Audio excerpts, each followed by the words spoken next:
Gracias a todos los que y a todas las que habéis venido. Como sabéis, el colectivo, dentro de su plan de actividades, estaba bastante preocupado por el tema de la prostitución y en la medida de lo posible pues tocamos todas las teclas para poder conseguir que viniera Beatriz a darnos y a aclararnos la situación como está. Agradecer a la universidad, a la Concejalía de Igualdad del Ayuntamiento, al colectivo Galáctico, a Cartagena Piensa, a la plataforma 8 de marzo y a la memoria histórica la colaboración en esta actividad. Y sin más, voy a dar paso a Nucci para que nos presente a Beatriz. Y sí, un dato o un par de datos de referencia, que este tema es bastante preocupante y hasta donde yo sé o donde he leído, creo que España es el primer país de Europa en consumo de prostitución y que el negocio, pues simbólicamente, si también lo que he leído está correcto, mueve alrededor de 5 millones de euros diarios. Y dejo a Nucci. Buenas tardes. Gracias al colectivo Carmen Conde por pensar en mí. Ya sabéis la vinculación que tengo tan honda con este colectivo, por pensar en mí para presentar a Beatriz Gimeno, que también sabéis pues cómo la admiro y cómo la sigo. Le pregunto a Beatriz Gimeno si quiere que destaque algún rasgo o referencia para esta presentación y me responde que diga lo que quiera. Enorme responsabilidad, pero la verdad que lo tengo fácil porque hay mucho hoy. Nos trae aquí, pienso, una charla sobre la prostitución y entonces voy derecha a mi estantería de imprescindibles y cojo su libro, La prostitución. Y recuerdo cuando en 2017 fuimos a Alicante a escucharla a un grupo y allí me firmó un libro que devoré con avidez, subrayando y señalando aquellas cuestiones que casi siempre están ahí en la trastienda nuestra, pero que no abordamos porque caemos en lo más fácil, pienso yo, al menos yo, más de lo que quisiera, y en la polarización. Resulta más cómodo, blanco o negro, regulación o abolición. O silbo y que siga la historia como siga. Y ya en la introducción del libro leo sus palabras. Yo, que en teoría pertenezco al lado abolicionista, estaba de acuerdo con muchos de los argumentos y razones que provenían del otro lado, y me costaba encontrar un argumento que desde el lado abolicionista me dejara satisfecha. Y ahí tenemos a Beatriz Gimeno. Ahí su honestidad intelectual al reconocer dudas, dificultades, peros y realidades que nos van a permitir acercarnos, generar propuestas y establecer puentes de entendimiento que faciliten un diálogo necesario, imprescindible para poder avanzar cuando el asunto está tan enquistado.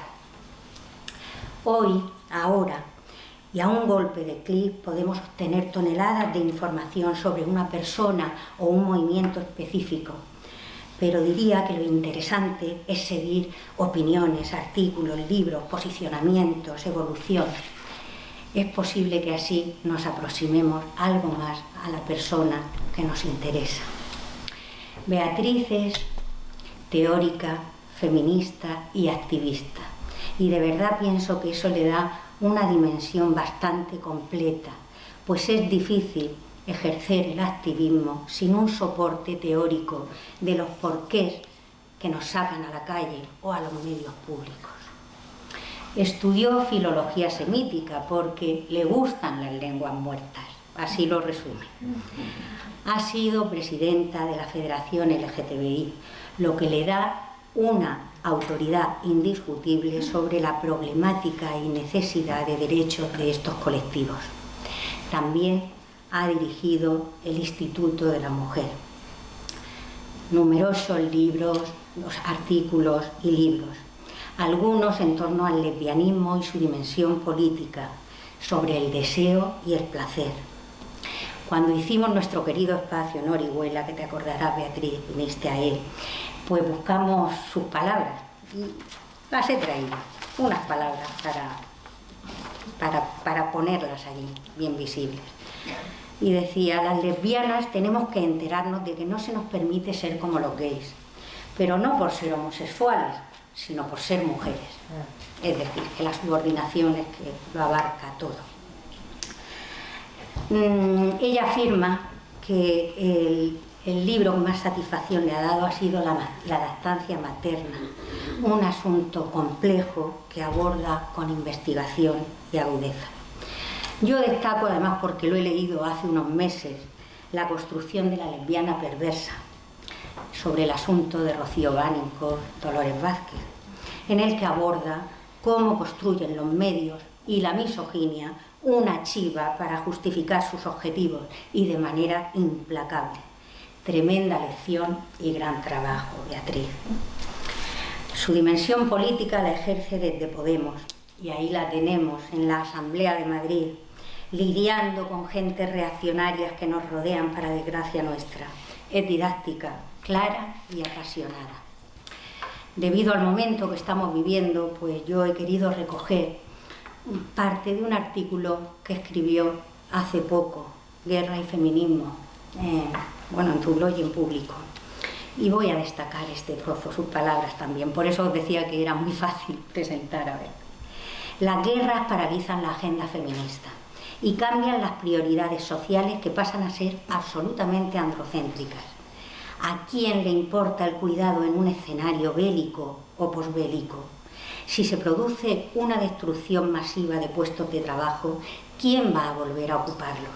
Si verdaderamente se produce una masacre y hace falta aumentar la natalidad, ¿quién va a recibir incentivos para ocuparse de la reproducción? Si se ha producido una legitimación social de la violencia, ¿cuánto costará deslegitimarla como solución a los conflictos públicos y privados? Cuando hay guerra, todo el marco político, social y de pensamiento se derechiza y de manera inevitable se masculiniza.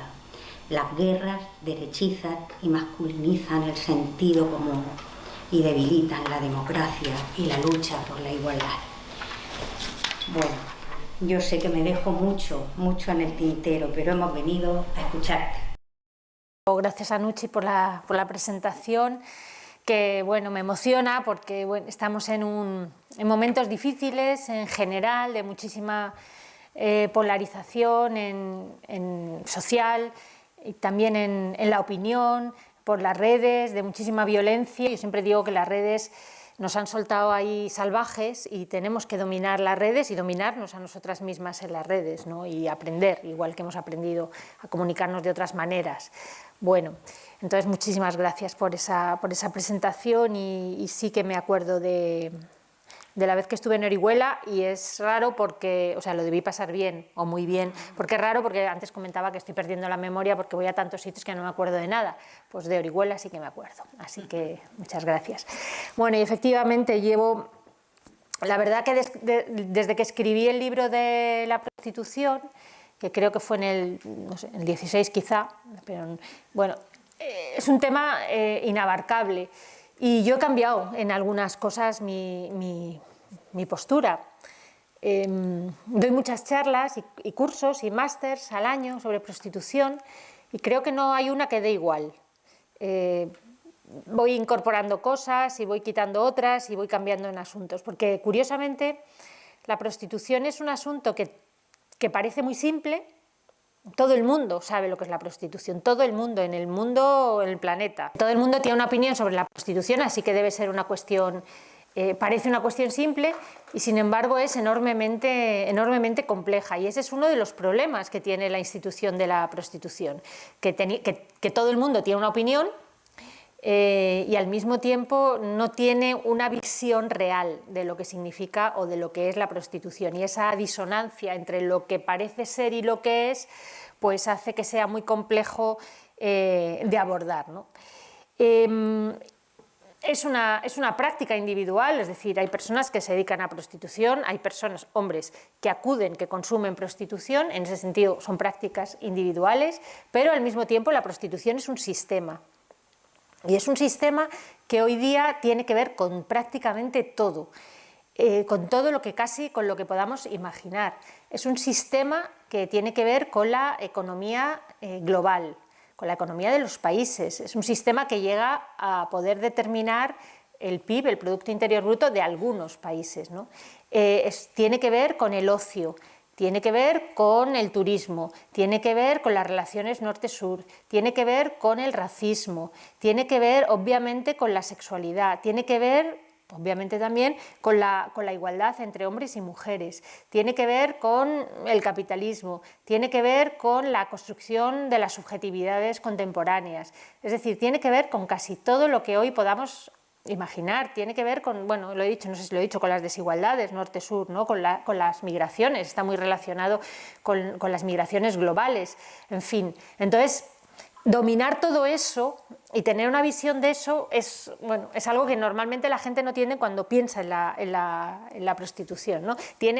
Yo siempre hago la comparación que es un poco como el capitalismo, que si el capitalismo se puede definir en una frase, ¿no? Es un sistema mediante el cual los ricos se hacen más ricos, los pobres más pobres, o que los ricos se hacen ricos a costa del trabajo de los pobres. Eso se puede explicar así, es muy simple, pero al mismo tiempo está el capital, ¿no? El libro El Capital de Carlos Marx, que es de una complejidad enorme, pues un poco la prostitución es igual, ¿no? Se puede definir como un sistema o una institución o como una práctica en la que las mujeres permiten el acceso a los varones a sus cuerpos a cambio de dinero, y eso es así, una definición muy simple, y luego al mismo tiempo hacer una cosa súper compleja. Bueno, pues dentro de esta complejidad, que es la que yo intento desentrañar, porque yo soy abolicionista de la prostitución, que creo que es uno de los problemas más graves que tenemos las feministas a nivel mundial, intento desentrañar, porque creo que entenderla bien, conocer el sistema bien, entenderlo bien, es fundamental para poder combatirlo, ¿no? Y por tanto, pues estudio mucho sobre la prostitución, y por eso digo que siempre no hay dos charlas que dé iguales, siempre estoy, bueno, incorporando cosas o desechando otras, etcétera, ¿no?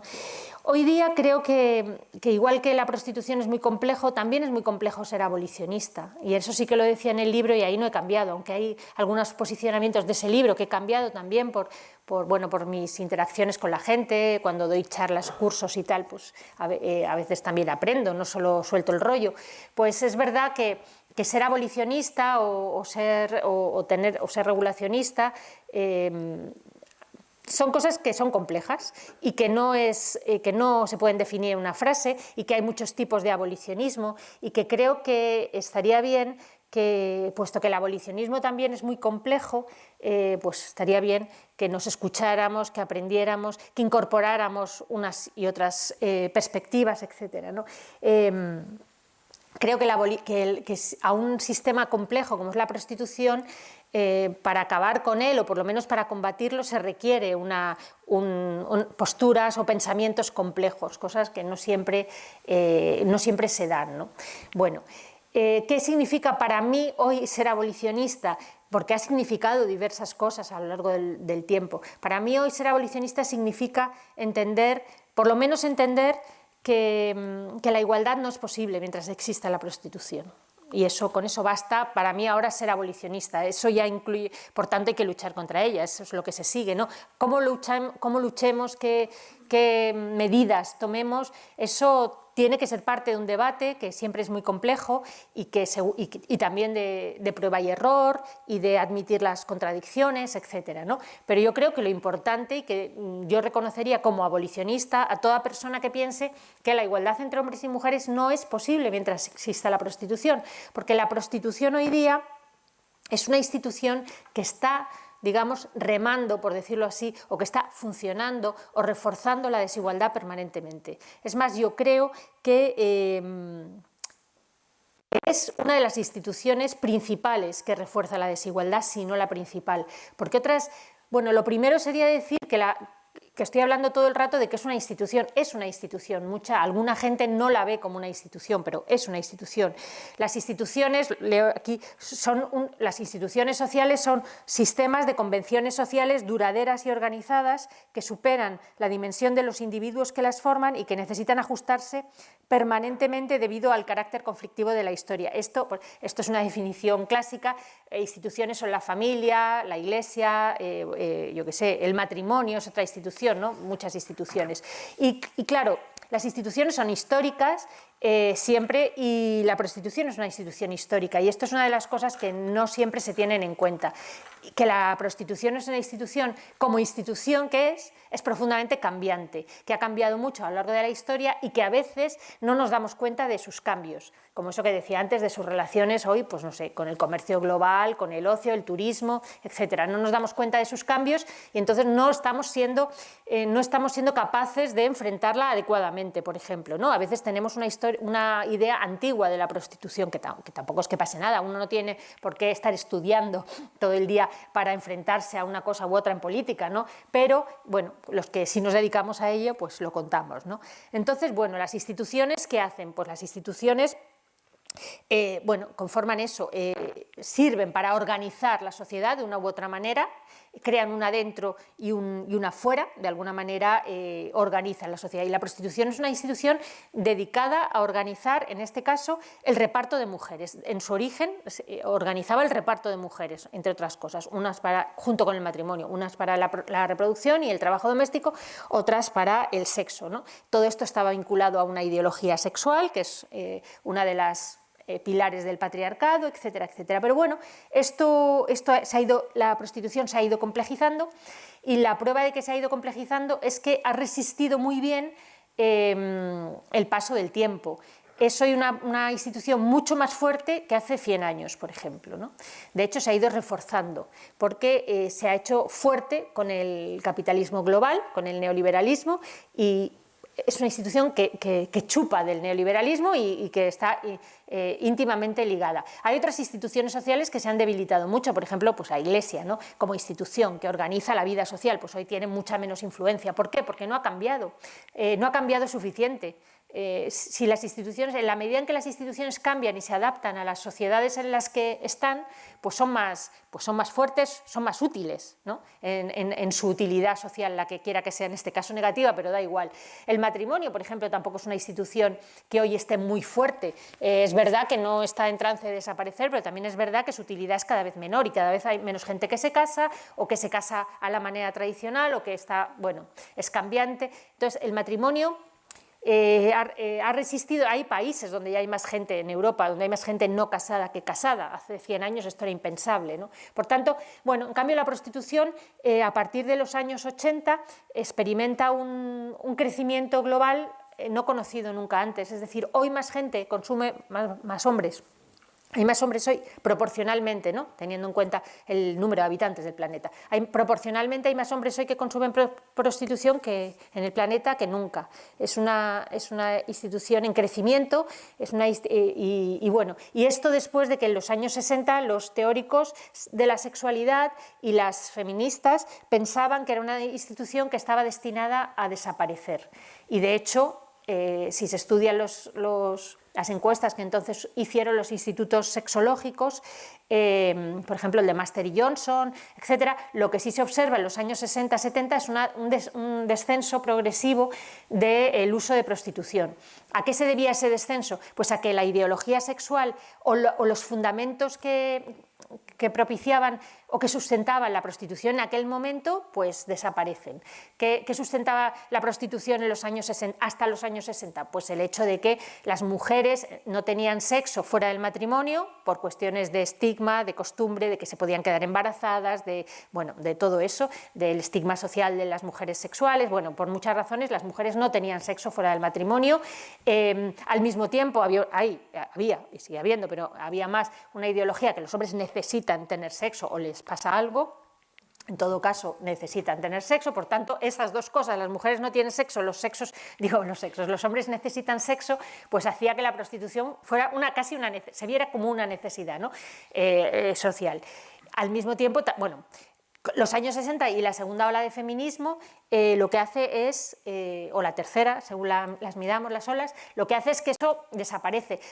Desaparece el estigma de la mujer que no tiene sexual, las mujeres empiezan a tener sexo fuera del matrimonio, aparece la píldora, aparece el feminismo que hace que las mujeres deseen tener sexo, igual que los hombres. También se rompen los espacios separados, porque hasta ese momento los espacios eran muy separados, las niñas iban a unos colegios, los niños a otros, incluso en algunos países también a la universidad, pero en todo caso había pocos espacios de interacción social con naturalidad, ¿no? Bueno, esto desaparece, las mujeres están en todos los espacios, etc. Es decir, desaparecen lo que sustentaba la ideología prostitucional, por lo que se entendía que los hombres, o sea, que era necesaria la prostitución. Y eso desaparece y hay una caída en las encuestas, en los estudios se ve que hay una caída.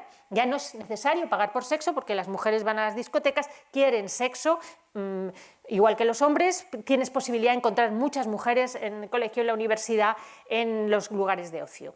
Y desaparece, quiero decir, y hay un descenso. Y a partir de los años 80 lo que hay es una subida, lo que se ve es que sube radicalmente el uso de la prostitución. ¿Y por qué sube tanto la prostitución si había desaparecido los motivos que la justificaban? Pues sube porque cambia radicalmente la prostitución y se justifica por cosas completamente distintas. Ya no se justifica por eso y de hecho ahora cuando entrevistas en los estudios que hay a los consumidores de prostitución, los puteros, pues ya no dan esas mismas, algunos sí, pero ya no dan esas mismas excusas generalmente. ¿Qué hace que la prostitución? ¿Cuáles son los cambios? Los cambios son que se vincula, pasa de ser una cosa entendida como una necesidad, que además había sido una necesidad a lo largo de toda la historia. Las justificaciones tradicionales de la prostitución vienen desde los padres de la Iglesia, San Agustín, en fin, siempre, que era un mal menor por esa necesidad. Era un pecado, pero mal menor. No es verdad que la prostitución haya estado condenada por la Iglesia, de hecho ha estado condonada, es decir, ha estado permitida y sancionada como algo necesario. Bueno, pues en los años 80, como digo, cambia radicalmente y se vincula al consumismo, a la sociedad, al hedonismo neoliberal, al consumismo neoliberal, al ocio. Es decir, la prostitución ya no es necesaria, pero es agradable. Es algo que si puedes pagarlo, tienes derecho a pagarlo. Se vincula a los derechos, a eso que el neoliberalismo expande, que es si puedo pagarlo, tengo derecho a ello, que tiene que ver también pues, con otras cosas que son cuestionables desde el punto de vista ético, como los vientres de alquiler, pero con muchas cosas. Es decir, si lo puedo pagar y es legal, entre comillas, pues ¿por qué no? Y se vincula a eso. Y además es agradable y además es placer en el sentido de que ¿para qué me voy a currar ligar con alguien o yo qué sé? Si con un dinero, con un billete lo arreglo, ¿para qué me voy a complicar la vida? Pues eso, conociendo, convenciendo, ligando, que ya no se debe ni decir así, pero bueno, da igual. Haciendo eso, sí, me lo compro, pero como me compro cualquier cosa. Y eso se vincula a eso, ¿no? Y la prostitución como negocio además se expande globalmente y deja de ser una actividad individual de unas mujeres que estaban en esa situación y que lo necesitan para vivir, como había sido siempre, para convertirse en un negocio global sustentado, no, dirigido o sí, apropiado por unos empresarios, entre comillas, unos empresarios del sexo, llamémosle proxenetas, pero a nivel, antes había proxenetas en un prostíbulo, en una casa, a veces ni siquiera, bueno, tradicionalmente en mi libro de las cosas más interesantes que menos he cambiado es la parte histórica, porque hago un recorrido histórico que creo que es muy interesante, ¿no? Que demuestro cómo la prostitución en realidad ha estado siempre regulada. Solo se ha desregulado en algunos periodos históricos, pero muy excepcionales, y a partir del siglo XIX-XX con la llegada del feminismo. Pero antes de eso ha estado siempre regulada, siempre. La prostitución ha sido parte indisoluble de las instituciones, vamos, del Estado, en fin, de la sociedad, antes de que hubiera estados, incluso de la sociedad, del pueblo, del municipio, de la iglesia, etcétera. Bueno, pues entonces deja de ser eso para convertirse en una empresa global, multinacional, con una capacidad económica brutal, comparable en dinero y en todo, pues a las empresas, y todo esto entre comillas, pero es que es más cómodo, de armas, al negocio global de las armas, al negocio global de las drogas. Es parecido, ¿no? O sea, quiero decir, son las tres empresas, industrias o como se las quiera llamar, que son hoy día en los mercados mundiales, bueno, las más potentes: armas, drogas, sexo.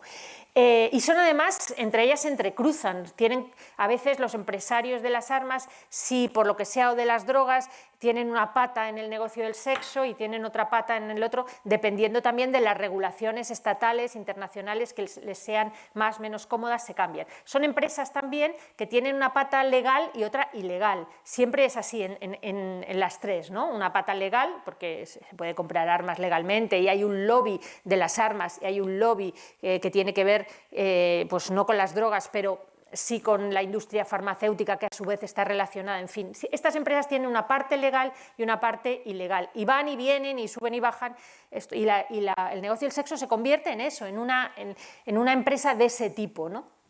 Relacionada con... Y eso hace que sea muy difícil pensar en la prostitución exactamente igual que la pensábamos antes, como unas mujeres que están y que no tienen que tienen esas necesidades económicas, que no tienen otra salida o que encuentran.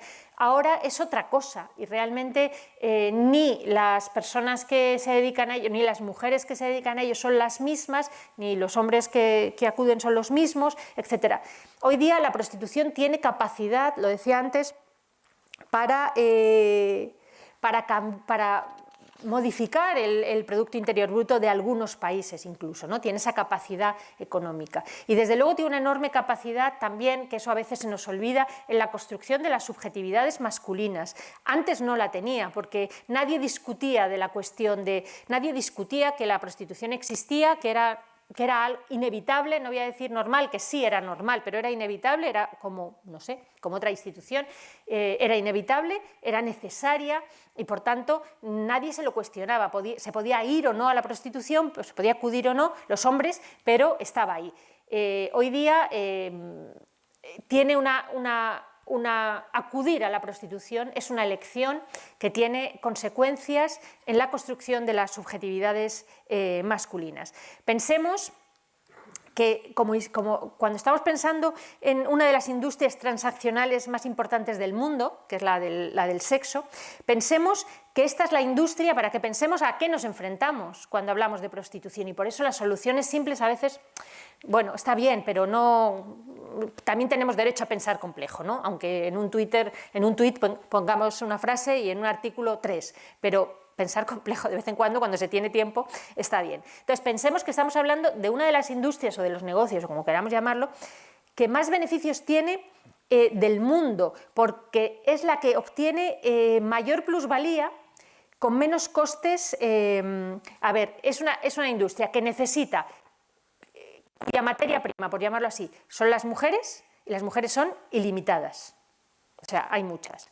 No conlleva costes de extracción, no hay que sacarlas de la tierra, ni de producción, ni de nada, estamos hechas. Entonces, quiero decir, la materia prima es barata, es ilimitada y no conlleva costes. Los costes que puedan ser de traslado, sí, hay costes de traslado, que no siempre, porque algunas están en sus países, digamos, pero sí, por eso existe la trata, pero ya hay rutas establecidas de trata y realmente es muy barato llevar mujeres de un lado a otro de Europa, por ejemplo, tampoco hace falta y es fácil, es sencillo, ¿no? Entonces, es una empresa, es un negocio con una capacidad de extraer plusvalía mayor que ningún otro, porque la materia prima es ilimitada, los costes de producción son cero y la demanda es potencialmente ilimitada también, todos los hombres potencialmente, ¿no?, del planeta. Por tanto, ¿cómo no va a ser? Es la gran industria del mundo ahora, la del sexo. No hay límites. Y luego encima con Internet, que ya no hace ni falta llevar a las mujeres, pronto no hará falta, ya será todo por Internet.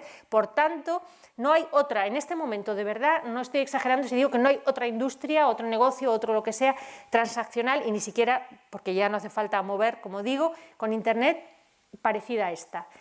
Para los empresarios es un chollo, no hay nada igual. ¿Qué significa esto? porque además otras empresas pues hay que hacer esfuerzos, están más combatidas, hay más legislación, aquí prácticamente no la hay, por tanto, bueno, y por tanto los beneficios son infinitos casi, ¿no? Claro, parar eso es bastante complicado. Creo que, y además esa industria hace cosas constantemente que no vemos, pero que están empujando hacia que se use cada vez más la prostitución, y por eso decía yo lo de que aumentó el consumo a partir de los años 80. Hace cosas como, por ejemplo, trabaja para aumentar constantemente la demanda. Y cuando digo esto, como cualquier industria, ¿no? Aunque pues cualquier industria hace cosas para que la demanda aumente, pues esta también lo hace. La prostitución tiene muchísimas estrategias, algunas conocidas y otras, algunas las vemos, por ejemplo, cuando te ponen un anuncio en un parabrisas de un coche, o cuando ponen anuncios, bueno, o en anuncios en internet que te saltan lo que sea, lo que hagan y veamos que es prostitución, pero hay cosas que no vemos, hay cosas que, como cualquier industria, no lo penséis como la conspiranoica que está pensando que todo es el lobby proxeneta, que sí, pienso que todo es el lobby proxeneta, pero no porque el lobby proxeneta sea especialmente malo, sino porque cualquier industria con ese nivel de beneficio está haciendo las mismas cosas. También lo hacen las farmacéuticas, cuando hacen congresos y se llevan a todos los médicos a un sitio para que luego terminen recetando sus medicinas y se los llevan a Venecia, a un hotel de lujo, y salen todos recetando la medicina de la empresa. Pues es que esto es igual. O sea, las industrias proxenetas hoy día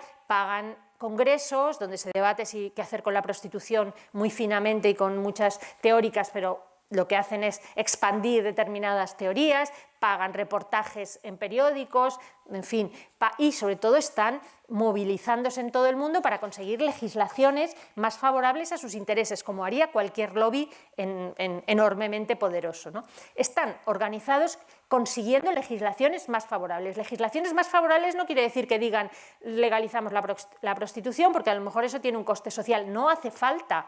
Somos el tercer país del mundo en consumo de prostitución y el primero de Europa, y no está regulada la prostitución en teoría, y en teoría también hay partidos que están en el gobierno o que estamos, no lo digo, y que decimos o dicen que están en contra de la prostitución, pero no importa, somos el primer país del mundo en consumo de prostitución. Por tanto, legislaciones más favorables no quiere decir que pongan un papel la prostitución está regulada, quiere decir que les dejen en paz, que les dejen moverse, que realmente sus tentáculos lleguen a la policía, a los jueces, al gobierno, no sé, al Consejo de Ministros. Basta que un ministro, estoy imaginando, diga, no, pues esto no se puede, yo qué sé, cerrar los puticlubs porque esto implicaría que tendríamos que tocar la ley de extranjería y esto es un lío y no se puede porque, bueno, bla, bla, bla, y ya. O sea, con eso vale. Quiero decir, están trabajando para conseguir legislaciones más favorables y están trabajando para aumentar la demanda con el porno, con los anuncios, con formas de consumo y de ocio, yo qué sé, cuando vemos estas cosas de Gran Hermano, es que ya no las veo, estas cosas de Telecinco, no sé ni cómo se llama, La Isla de las Tentaciones, no sé qué, bueno, pues todo eso, a ver, no son necesariamente anuncios de prostitución, pero bueno, expanden una cultura prostitucional en la cual cada vez está mejor visto o es inocuo o no tiene importancia que una chica diga que saca dinero de su cuerpo, tal. Bueno, que esto yo no lo digo en un sentido de sino que digo que el estigma que había de eso desaparece y se convierte en algo que las chicas, las mujeres pueden hacer, ¿no? Y que está bien y que no pasa nada. Claro, yo no lo digo en el sentido personal, ¿no? Lo que pasa es que creo que eso tiene una influencia enorme en la igualdad entre hombres y mujeres y en la construcción de las subjetividades femeninas, pero también masculinas. De forma que la frase tradicional de que es la demanda, siempre se dice que las abolicionistas decimos una frase que es la demanda la que crea y mantiene la prostitución, que eso es verdad, en parte, pero yo creo que ahora hay que darle la frase ahora esa frase requiere una matización y podríamos decir que es posible pensar que es la industria de la prostitución la que está haciendo crecer la demanda de mil maneras y la demanda no está parando de crecer, ¿no? Entonces, bueno, llevo ya media hora. los efectos de todo este lío. Los efectos, más que yo personalmente siempre digo, que más allá del efecto en dolor humano que produce, yo no soy muy partidaria, pero eso es, cada una tiene su discurso, ¿no? Yo nunca he sido muy partidaria de centrarme en si son obligadas, no son obligadas, las que son obligadas, las que están voluntariamente, porque yo creo que eso nos encierra en un debate un poco estéril, porque ya sabemos todas y todos con buena voluntad que la mayoría no han tenido otras opciones. Pero es verdad que en el capitalismo global las opciones son muy limitadas para todo el mundo, parece que estamos juzgando y luego siempre corres el riesgo de encontrarte con alguien que dice, o con muchas, me da igual, que dicen yo lo hago porque quiero, y entonces parece como que el discurso se te desarma. No, es que eso no es lo importante, es que a mí me da igual que haya unas que quieran o que no quieran y que si las que quieren son 1000, 2000 o 200.000. Es que una sociedad que crea en la igualdad y una sociedad que luche de verdad por la igualdad, una sociedad civil organizada que ponga la igualdad como un valor irrenunciable, tiene derecho a decidir qué cosas se hacen y qué cosas no se pueden hacer.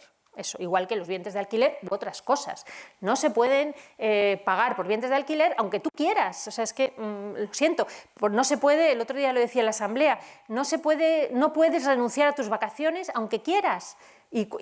Porque entonces lo que hacemos es poner a las personas más vulnerables en manos de los empresarios. Seguro que encontramos a gente que prefiere renunciar a sus vacaciones y que le paguen un mes, yo qué sé, o que le paguen más, aunque sea poco, y porque a lo mejor no tiene ni dónde irse ni le apetece y se divierte más trabajando que irse con su familia. Es que encontraremos gente, de verdad, pero es que nos da igual, es que no te puedes quedar aunque quieras, pues eso es un poco, ¿no? Las leyes, los derechos, las leyes que protegen derechos están para organizar la sociedad y decidir qué cosas se pueden hacer y qué no. Y comprar el acceso a los cuerpos de las mujeres no se debe poder hacer, nos da igual que es que las mujeres quieran, no se debe porque es un atentado a la igualdad y porque además está reconstruyendo una desigualdad. En esta situación patriarcal está reconstruyendo permanentemente una desigualdad. Y además ya voy a explicar en qué cosas afecta el hecho de la prostitución. Y voy a hacerlo rápido porque me enrollo y podría estar 3 horas. Bueno, por ejemplo, la prostitución, la existencia de la prostitución afecta, y cada vez lo tengo más clarísimo, a la igualdad en el sentido de que se ha convertido en una industria tan enorme y con tanta capacidad económica que hay países, muchos en el sudeste asiático, aquí también, no tanto evidentemente, pero como sabéis, bueno, y si no lo sabéis, Rajoy metió la prostitución, el cómputo de la prostitución en el PIB, ¿no? Entonces se computa. Y ahora sé que hay gente en el Ministerio de Economía muy poco partidaria de sacar este cómputo porque haría bajar el PIB, o sea, es que somos una potencia en prostitución, ¿no? Entonces eso no lo sabemos, pero cuenta. Pero bueno, en otros países más pobres o más empobrecidos, pues la prostitución tiene un gran impacto económico. Si la prostitución tiene un impacto económico en esos países, ¿qué incentivos tienen en esos países para luchar por la igualdad de las mujeres? En la medida en que luches por la igualdad de las mujeres, habrá menos mujeres en prostitución. Si tú te empeñas como país, como gobierno, en llevar a las niñas al colegio y luego llevarles a la universidad o enseñarles un oficio o ayudarlas a que sean independientes y a que se ganen la vida, te baja el PIB. A largo plazo no, pero a corto sí. Y eso tiene un impacto económico. Eso es un incentivo. Eso es un desincentivo para que luches por la igualdad en ese país, así de simple. O sea, ¿para qué quieren no sé, en países, no voy a decir nombres porque luego se me enfadan esos países, pero en países del sudeste asiático, ¿qué incentivo tienen en algunos países que viven? Y la prostitución no es solo la prostitución las mujeres, es el turismo, que es sexual llamado, ¿no? Pero el turismo es el ocio, son los casinos, son los taxis, son los hoteles, son las tiendas de souvenirs, son todo lo que rodea la prostitución en algunos países. ¿Qué incentivos tienen para que las mujeres vayan a la universidad y sean iguales que los hombres? Ninguno. El incentivo es que sigan ocupándose de eso. Entonces, en la medida en que nosotros pensemos que la prostitución es una opción que debe seguir abierta, estamos condenando a la prostitución y además a la pobreza, porque las prostitutas ricas no se hacen, a la pobreza y a la vulnerabilidad a millones de mujeres en países empobrecidos. Esto es así. O sea, y esto hay pruebas. El Banco Mundial, por ejemplo, sí que tiene, en el libro de Rosa Cobo lo recoge, ¿no? Tiene, se llama La prostitución en el corazón del capitalismo. El Banco Mundial mandó una carta, o no sé cómo se dirigió a algunos países, diciendo, en medio de la crisis, que que se dedicaran, no decía prostitución, pero decía al ocio masculino. Entonces, que dedicaran a sus mujeres al ocio masculino como forma de pagar la deuda externa. Que si no tenían dinero, que la pagaran mediante convirtiendo a esos países en enormes prostíbulos, les decía el Banco Mundial, que previamente había empobrecido a esos países, ¿no? Que la pagaran vía mujeres. Y otros países, como me parece que es Ghana, pero tampoco estoy segura, o Gambia, no lo sé, un primer ministro en un parlamento dijo que estaban en una situación tan crítica que tendrían que dedicar una generación de mujeres a pagar la crisis mediante la prostitución. Quiero decir, eso está ocurriendo, por tanto, en la medida en que lo sostengamos, lo apoyemos, estamos condenando a mujeres de todo el mundo a vivir en esa situación y a no tener opciones, y no estamos ayudando, no estamos incentivando que los gobiernos trabajen por la igualdad de las mujeres. Como feministas no entiendo que podamos decir que está bien que en lugar de incentivar la igualdad, incentiven la desigualdad, ¿no? Bueno, después, desde un sentido... eso en relación al sistema económico y a la igualdad en el mundo, ¿no? Pero en cuanto a la desigualdad propia nuestra de los países que vivimos, pues evidentemente la prostitución lo que hace es reafirmar masculinidades y tipos de vivir la sexualidad y de vivir la relación con las mujeres que no son igualitarias. Esto es así en el mejor de los casos, no me voy a poner dramática, pero esto es así. Nadie puede decir que un joven que empieza yendo de putas a los 14 años va a aprender a relacionarse de una manera igualitaria con las mujeres que otro que no, ¿no?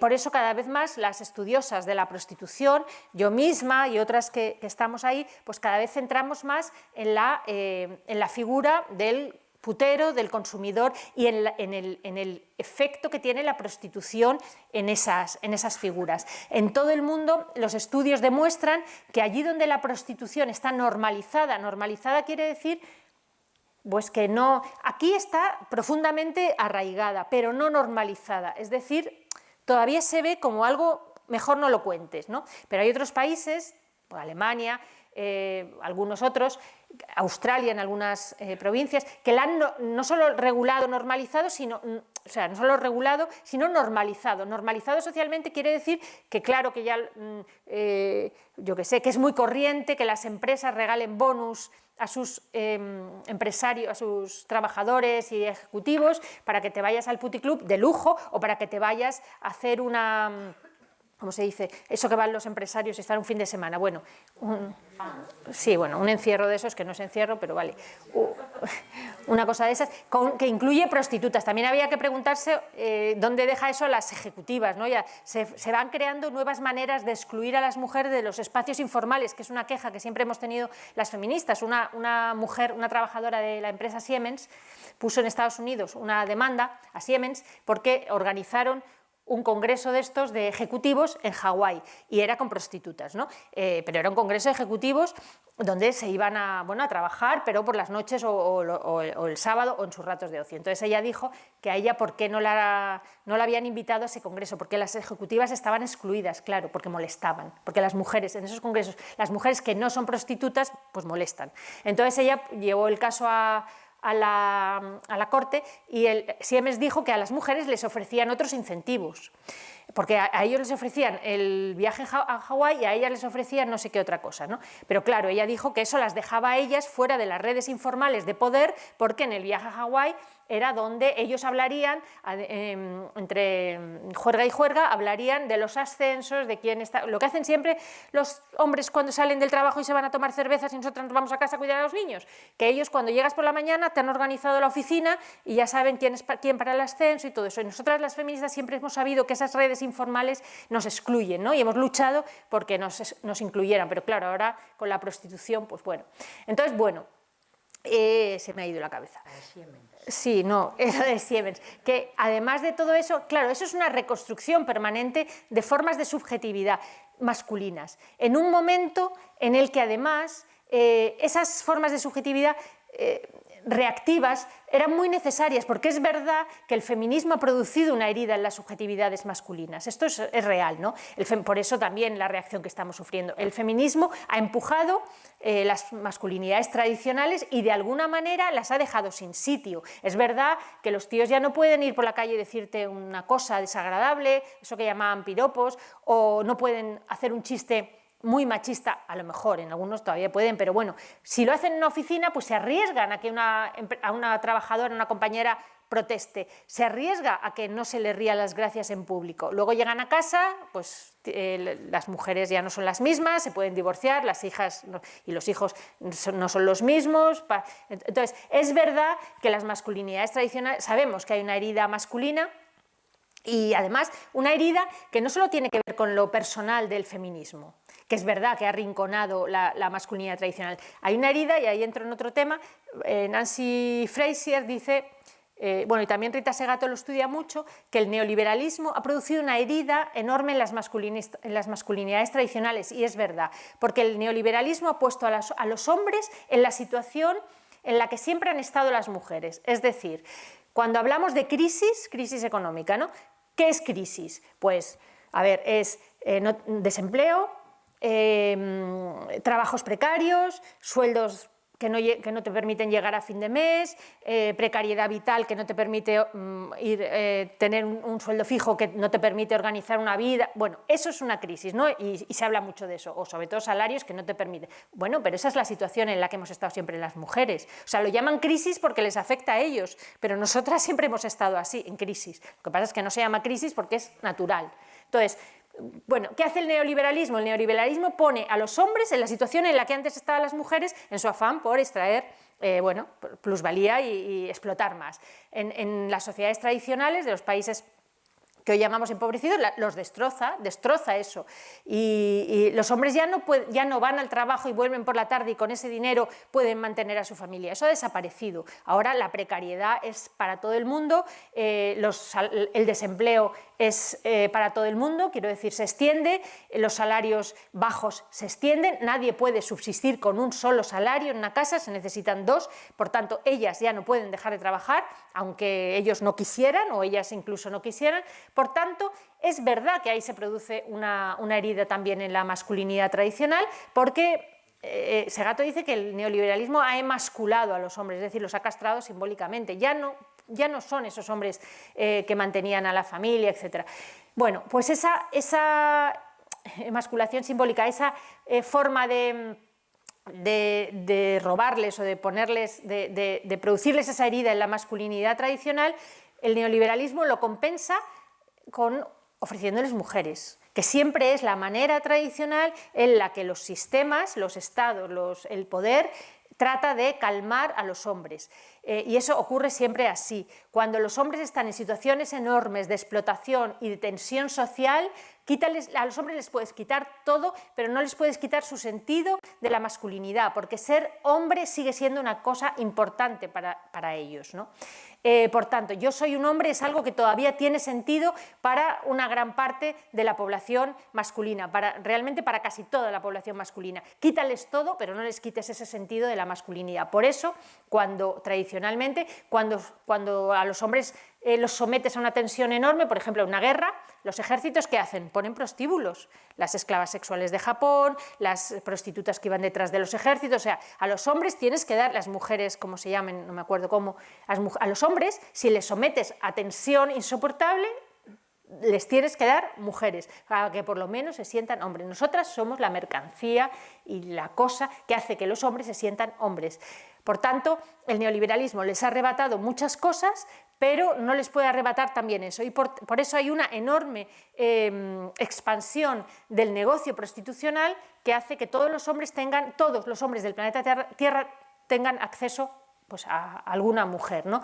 Les puedes poner cuando, por ejemplo, yo lo estudié cuando escribí mi libro, cuando los hombres iban colonizando continentes, los hombres blancos colonizando continentes, por ejemplo, construyendo el ferrocarril en África o en América, lo primero que hacían era, o sea, estaban allí o en las minas horribles en medio de los desiertos, lo primero que hacen es poner un prostíbulo. O sea, lo primero, ponen un prostíbulo. Luego ya, si acaso, una iglesia, pero mucho más un prostíbulo. Sin prostíbulo se te van a, y encima mal pagados y en una situación horrorosa, se van a comer al patrono. Pero si les pones un prostíbulo, a lo mejor se lo comen menos. Eso es, lo digo en broma, pero es completamente real, así funciona. Y en la medida en que el neoliberalismo está explotando de una manera terrible a la población masculina y a la gente en general, pues la sensación de que necesitan, de que las mujeres tienen que estar a su alcance es real. Y eso, además, en lo particular, que he dicho, voy a ir terminando, en lo particular también, no solo ya en lo macro, sino en lo micro, en su casa, en la mujer que le dice no hacer este chiste, la compañera de trabajo o la jefa. Termino, para, si podemos, que hable un poco más. Bueno, un poco de...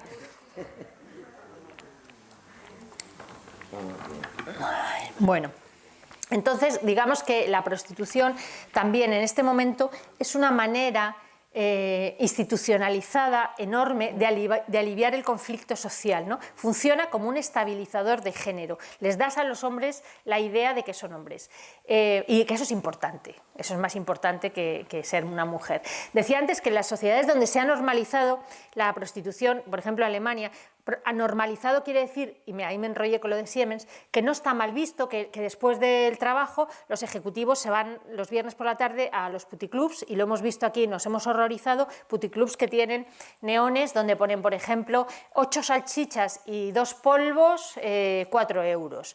No sé, pero es así los anuncios, ¿no? O sea, siempre el salchichas... Claro, debe ser que si un fin de semana sin salchichas, pues salchichas y mujeres y cerveza. Y eso va junto, ¿no? Y eso, pues 2 euros, 3 euros. Eso lo hemos visto aquí. Está normalizado, salen de la oficina. Bueno, pues las sociedades en las que eso es normal y no genera ningún tipo de tensión, y en Alemania no genera tensión, aquí generaría tensión feminista, tensión en los medios, tensión. No hace falta. Aquí, por tanto, no se ha normalizado hasta ese punto. Bueno, en las sociedades donde no se genera tensión porque está muy normalizada y porque no ha habido, digamos, un feminismo con tradición abolicionista, ¿no? que haya estado dando la tabarra, pues en esos países las encuestas demuestran que lo que baja terriblemente lo que deja de estar valorado es la igualdad. Es decir, son países donde la igualdad como valor, ¿no? Como algo, como objetivo ético, social, no cuenta. No cuenta. Y la idea de igualdad baja mucho. En Alemania es un país que contra, no sé, lo que lo conoceréis, ¿no? Pero yo que lo conozco un poco más, es un país profundamente machista, donde muy pocas mujeres trabajan después de casarse, muy pocas. Está mal visto trabajar después de casarse o solo a tiempo parcial. Las mujeres se ocupan de la casa de los niños y otros países, o sea, es decir, la idea de igualdad de las mujeres en los espacios públicos, en todos los espacios, etcétera, en esos países que son más avanzados en otras cosas o que nos pueden parecer ejemplo en otras cosas, pues no es la misma. Y eso tiene que ver con la normalización también, o sea, la prostitución influye en eso, influye en la idea de igualdad, influye en las personas particulares, en los hombres particulares, influye en la idea social de igualdad, ¿no? En lo que las mujeres aspiran a ser iguales, etcétera, etcétera, ¿no? Bueno, la prostitución, ¿cómo la definiría después de todo esto? ¿Cómo la definiría hoy día? Hay muchas definiciones y empecé hablando de definiciones, bueno, ¿cómo la definiría hoy día? Pues yo diría, después de haber pasado por muchos estadios en lo que he ido estudiando y de definirla de unas maneras y de otras, yo creo que es el gran privilegio masculino, es un privilegio masculino, es el gran privilegio masculino, uno que queda casi intocado. ¿Por qué es un privilegio masculino? Mucho más que otros, porque pensad, fijaos si es un privilegio que todos los seres humanos hombres, varones del planeta Tierra, crecen sabiendo, desde que tienen uso de razón, lo vayan a usar o no, pero crecen sabiendo que por el hecho de ser hombres pueden acceder a mujeres por un precio adecuado al dinero que tengan. Es uno de los privilegios masculinos más puros, porque otras cosas, otros privilegios masculinos dependen de la clase, del dinero, de tu estatus. Este no. Si tú eres un minero en una mina del Congo que no tienes más que medio euro, vas a encontrar mujeres por 10 céntimos. Estarán enfermas, tendrán enfermedades, les faltarán los dientes, serán horribles, pobres, igual que el minero. Si eres un potentado en la Quinta Avenida, te costarán 5.000 euros y será una modelo monísima, ¿no? Pero todos tienen acceso a una mujer, muchas mujeres, por el dinero que tengan. Hombre, ese es el gran privilegio, porque es todos los hombres del planeta. No hay un solo hombre del planeta que por el hecho de ser hombre pueda decir, no, yo no tengo dinero. No, no, tú tienes. Vete a la rotonda, vete a tal sitio que sabes dónde están y la vas a encontrar, y además por un dinero siempre. ¿Por qué? Porque siempre hay una mujer más pobre que el pobre más pobre. Siempre hay una mujer más pobre, o sea, ya lo decía Engels, ¿no? Que hasta el pobre más pobre tiene una mujer más pobre que él. Bueno, pues sí, es así. Siempre, o sea, habrá una mujer más pobre que el pobre más pobre. Por tanto, y esa mujer no tendrá otra salida que permitir por ese dinero pues que un hombre acceda sexualmente a su cuerpo. Eso es la prostitución, ¿no? Eso es la prostitución hoy día, ese privilegio. Y ese privilegio, ¿cómo no va a conformar subjetividades? Si es el gran privilegio. O sea, las mujeres sabemos, o sea, que si no tenemos suerte, podemos ser esa, que está en la rotonda o con más suerte en un sitio mejor, en una casa, en un puticlub, en tal. Y que en todo caso siempre es una opción para nosotras, una opción para ser las consumidas, no las consumidoras, las consumidas. Eso es lo que nosotras sabemos, ¿no? Esa es nuestra posición en la ecuación que construye la prostitución. La prostitución divide a los hombres en un lado y a las mujeres en otra de manera clarísima. Y no es intercambiable.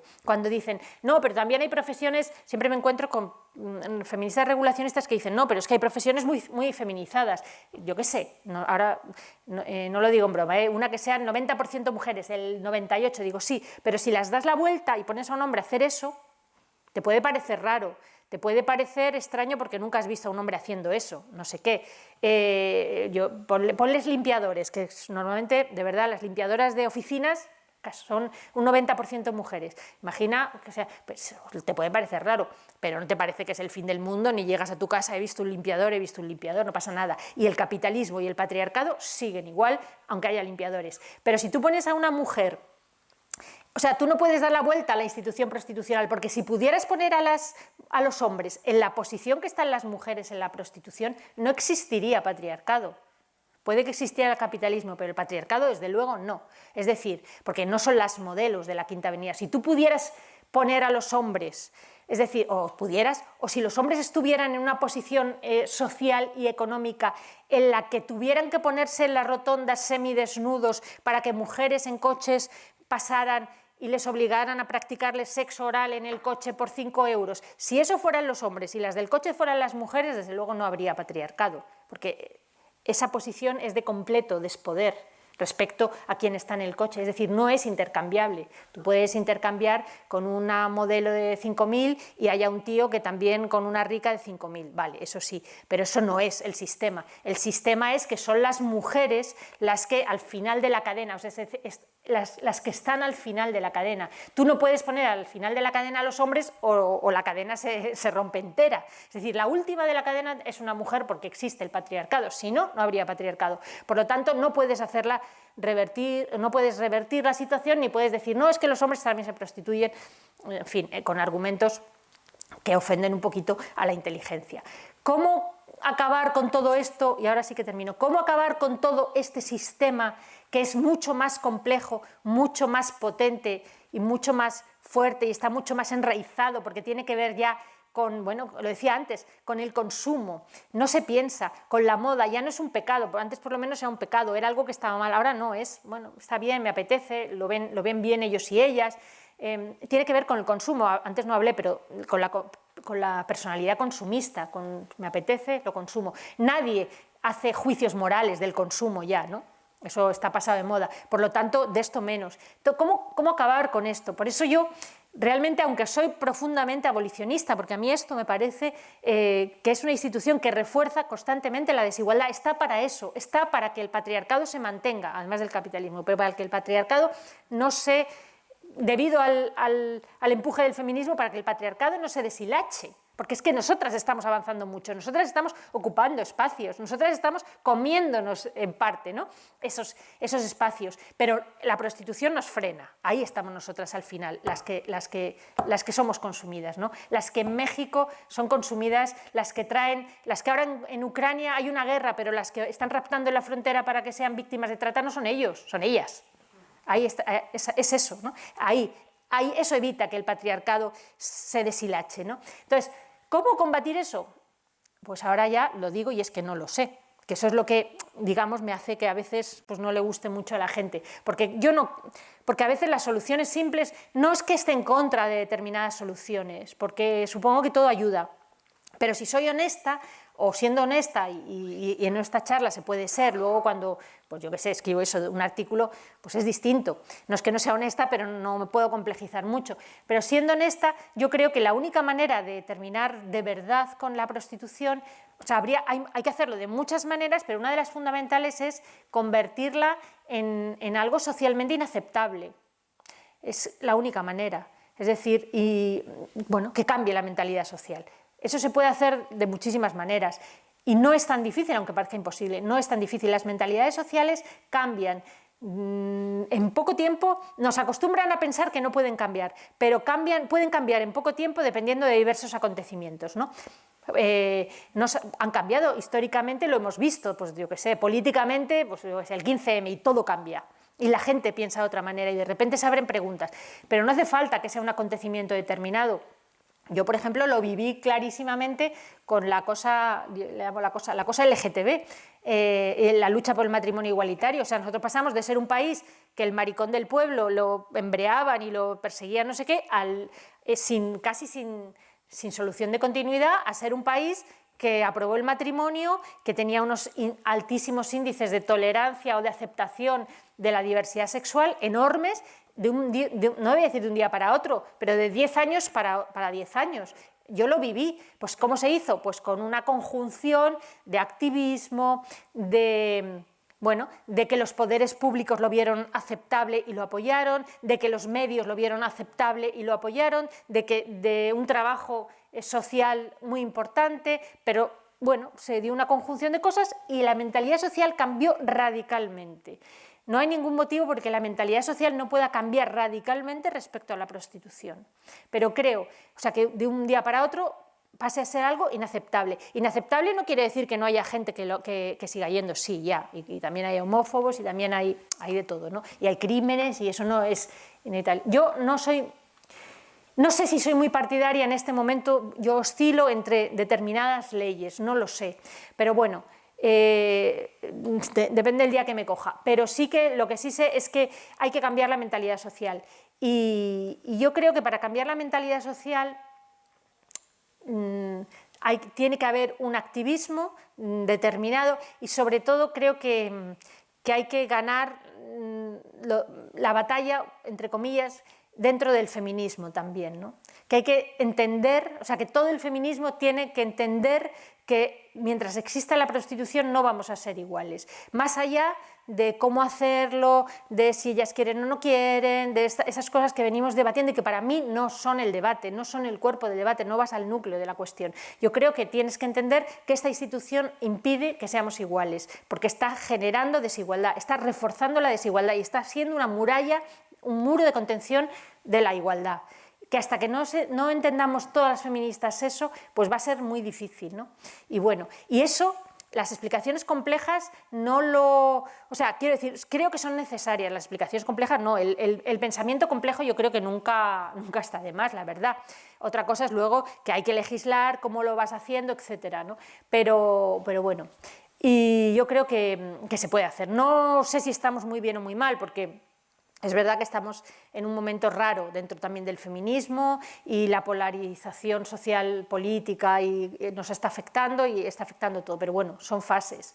Pero yo sí que creo que es importante bueno, tener clara la idea de que la abolición es el objetivo, que la abolición no es una ley que dice abolo la prostitución, la firmo y ya está, eso no es abolir la prostitución es cambiar el sistema, es cambiar las mentalidades, es hacer del uso de la prostitución algo inaceptable socialmente o estigmatizado. Bueno, decía antes de lo LGTB, pero la violencia la hemos estigmatizado en relativamente poco tiempo, la violencia machista. ¿Ha desaparecido la violencia machista? No, ha crecido, pero se ha ganado, digo se ha ganado porque ahora, bueno, con Vox y demás, pero sí se ha ganado en la batalla social.